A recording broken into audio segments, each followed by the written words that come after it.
Hi friends, welcome to our channel. Brahmamudi serial next ఎపిసోడ్లో ఏం జరగబోతోందో ఈ వీడియోలో చూసి తెలుసుకుందాం. కళ్యాణ్ అనామికల పెళ్లి ఫోటోలను తగలపెట్టిన కళ్యాణ్ అసలేం జరిగింది అని తెలుసుకోవడానికి ఈ వీడియోని స్కిప్ చేయకుండా ఎండ్ వరకు చూసేయండి. కోర్టు నుంచి తిరిగి రాగానే కళ్యాణ్ తన గదిలోకి వచ్చి జరిగిందంతా ఆలోచించుకుంటూ ఉంటాడు. అలా కావ్యతో మాట్లాడిన అనామిక మాటలన్నిటినీ గుర్తు చేసుకుంటూ ఉంటాడు.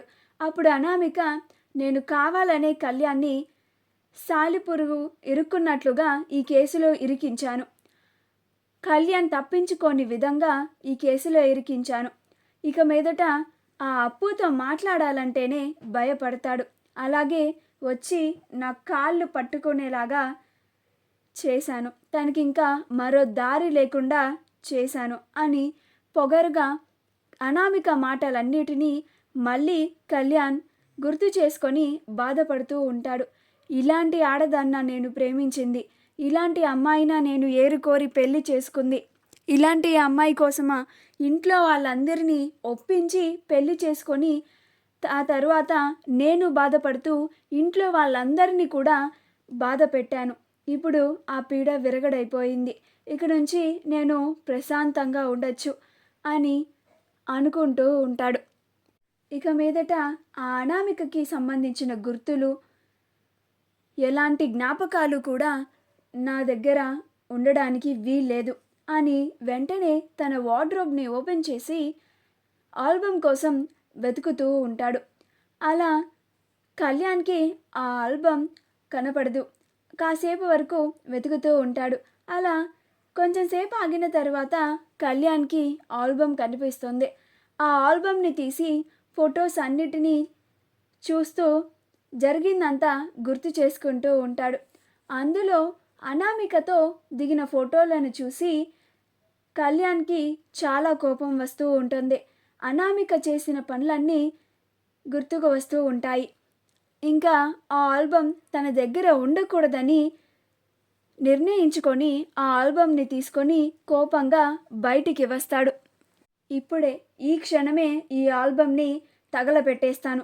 ఇక ఆ అనామికకి నాకు ఏ జ్ఞాపకాలు ఉండవు అని కిరోసిన్ని తీసుకొని ఆ ఆల్బమ్ని ఇంటి ముందు ఇసిరి కొట్టి దానిపైన కిరోసిన్ వేసి అగ్గిపుల్లతో నిప్పు అంటించి మొత్తం తగలపట్టేస్తాడు. అప్పుడే కావ్య ఏదో పని మీద కిందకి వస్తుంది. అలా మెయిన్ డోర్ వైపు రాగా కళ్యాణ్ బయట నుంచోవడం కనిపిస్తుంది. అప్పుడు కావ్య, ఇదేంటి కవిగారు బయట ఏం చేస్తున్నారు అని అటువైపు వస్తుంది. వచ్చి చూస్తే అక్కడ కళ్యాణ్ ఏదో తగలపెట్టేస్తున్నట్టుగా మంటలు కనిపిస్తాయి. వెంటనే కావ్య పరుగు పరుగున అక్కడికి వస్తుంది. వచ్చి, కవిగారు ఏంటి మీరు ఏం చేస్తున్నారు, ఏంటి మంటలు, ఉండండి అని ఆ మంటలని ఆర్పబోతుంది. అప్పుడు కళ్యాణ్, ప్లీజ్ వదిన, ఇది మా పెళ్ళి ఆల్బమ్, ఇక మీదట ఇది నాతో ఉండకూడదు. ఎవరికైనా వాళ్ళ పెళ్లి ఫోటోలు అంటే చాలా మధుర జ్ఞాపకాలుగా ఉండిపోతాయి. కానీ నాకు అది మాత్రం ఒక చేదు జ్ఞాపకం. అందుకే తగలపెట్టేస్తున్నాను వదిన. ప్లీజ్ దయచేసి నన్ను ఆపకండి, ఆ మంటలు ఆర్పకండి అని అంటాడు. అప్పుడు కావ్య, అది కాదు కవిగారు అని అంటుంది. అప్పుడు కావ్య, మరోసారి ఆలోచించాల్సింది మీరు అని అంటుంది. అప్పుడు కళ్యాణ్, ఆలోచించడానికి ఇంకేమీ లేదు వదిన. ఆ అనామికకి నేను ఎట్టి పరిస్థితుల్లో విడాకులు ఇచ్చేస్తాను. మీరు కూడా కోర్టులో అన్నారు కదా నాకు అనామికకి విడాకులు ఇవ్వడమే మంచిది అని అని అంటాడు. అప్పుడు కావ్య, అవును కవిగారు అన్నాను, కానీ ఇలా ఈ ఆల్బమ్ని తగలపెట్టేస్తున్నారేమిటి అని అంటోంది. అప్పుడు కళ్యాణ్, నేను నా జీవితంలోనే ఆ మనిషిని వద్దనుకున్నాను. ఇంకా ఆ మనిషితో వచ్చిన ఈ జ్ఞాపకాలని ఎందుకు ఉంచుకుంటాను వదిన? అవి చూస్తూ ఉంటే మళ్ళా ఆ మనిషి చేసిన పనులే నాకు గుర్తుకు వస్తున్నాయి. ఇక నేను వీటిని నాతో ఉంచకూడదు అని నిర్ణయించుకున్నాను. అందుకే తగలపెట్టేశాను వదిన అని అంటాడు. దయచేసి ఈ విషయంలో నేనేమన్నా తప్పు చేసుంటే నన్ను క్షమించండి వదిన అని అంటాడు. అప్పుడు కావ్య, అలా ఏమి లేదులే కవిగారు, ముందు మీరు ఇక్కడి నుంచి లోపలికి పదండి అని అంటుంది. అప్పుడు కళ్యాణ్, అలాగే వదిన పదండి అని ఇద్దరు లోపలికి వెళ్తారు. అప్పుడు కావ్య, మీరు ఇంకా ఆ అనామిక చేసిన పనులని మర్చిపోయి ప్రశాంతంగా ఉండండి కవిగారు, ఇక్కడి నుంచి ప్రశాంతమైన జీవితాన్ని గడపండి అని అంటుంది.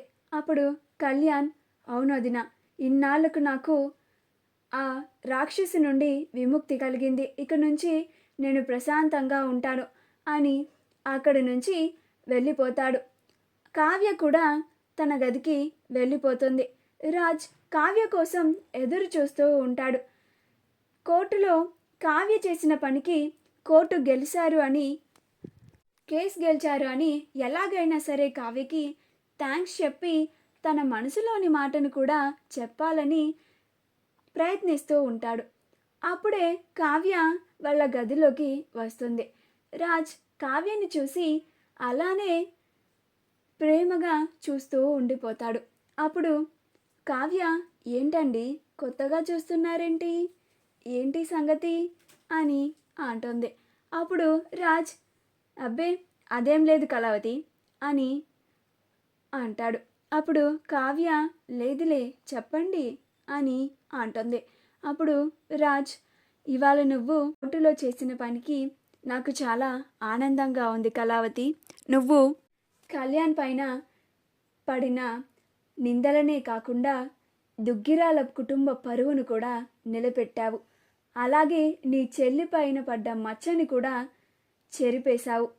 నువ్వు అందరికీ చాలా ఆదర్శదాయకం కళావతి అని అంటాడు.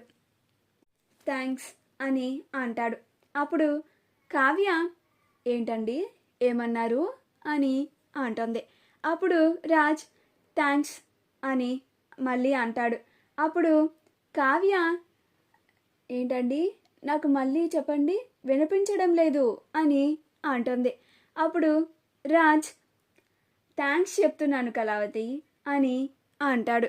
అప్పుడు కావ్య, భార్యాభర్తల మధ్య ఇలాంటి థ్యాంక్స్లు ఉండకూడదండి. నేను ఈ కుటుంబం నా కుటుంబంగా భావించి నా కుటుంబం పరువుని నిలబెట్టడానికి ఇలా చేశాను. అలాగే నా మరిది మీద పడ్డ నిందలన్నిటినీ తొలగించాను అని అంటుంది. మా వీడియో కనుక మీకు నచ్చినట్లయితే లైక్ చేయండి, షేర్ చేయండి, మా ఛానల్ని సబ్స్క్రైబ్ చేసుకోండి, పక్కనే ఉన్న బెల్ ఐకాన్ని క్లిక్ చేయడం మాత్రం మర్చిపోకండి.